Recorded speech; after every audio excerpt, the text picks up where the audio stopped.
Dá até medo de E o de pegar. puta? Cuidado da injeção, Ela é- amor. Aí ele fala assim, tu de puta.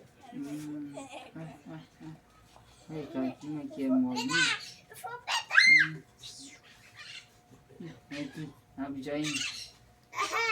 Eles fazem igual a mamãe, eles só sabem de mim. Vai ser bom se ela for igual Abre já aí. sério, até a enfermeira que entrou lá falou, nossa, menina. Deixa eu ver se os olhinhos.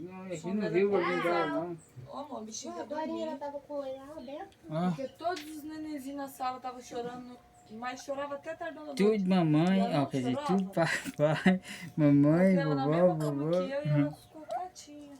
Aí ela acordava, ficava olhando assim, eu Mocinha. dava mamar, ela voltava em mim.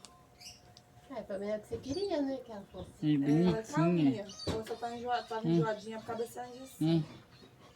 Mas é bonitinha. Tadinha, ela não dormiu desconfortável Ela nessa bateu de cadeira. moto. Teve uma hora que eu fui no banheiro, nem chamei ela. Leinha, Eu rapaz. não tenho me doendo assim, mas... Foi igual a vez que eu fiz com a minha mãe também. Minha Ó, mãe tava coloca a mão dormindo, aqui falei, pra vou completar o acordar coração. ela, Aí eu nem acordei. Aquela hora, uma hora lá, eu nem acordei ela. né? Acordei, foi no banheiro, depois entrou. Tio. Mocinha. Vai, travesti. Aí ela passou Isso aí, ó, já falamos. Já estragou o vídeo, cai fora. E dali vai ir, tá? travesti. Porque aqui agora Pô, cuidado com a injeção. filmou. Ah, a senhora não tá filmando? Choradeira. Daqui uns dias eu sei, choradeira. Bora, Levi. Vai parecer uma melancia. Olha o neném aqui, senhor. Olha lá o neném do Pé longo? Olha lá, Olivia. Ah, pé longa tem. Você deixando minha Ah, esposa. mas eu tô esperando já. Eu já tô esperando.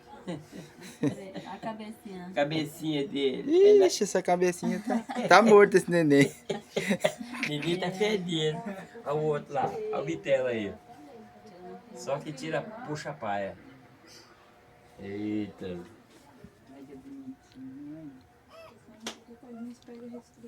Você tá com cheio de negocinho, isso aí é normal, né? Nem tá. Essas bolinhas, né? Quando ela nasceu, tinha mais, né? Mas essas bolinhas assim também é normal, né? Ah, boquinha de vovó. Quando eu vejo com ele, uma voz.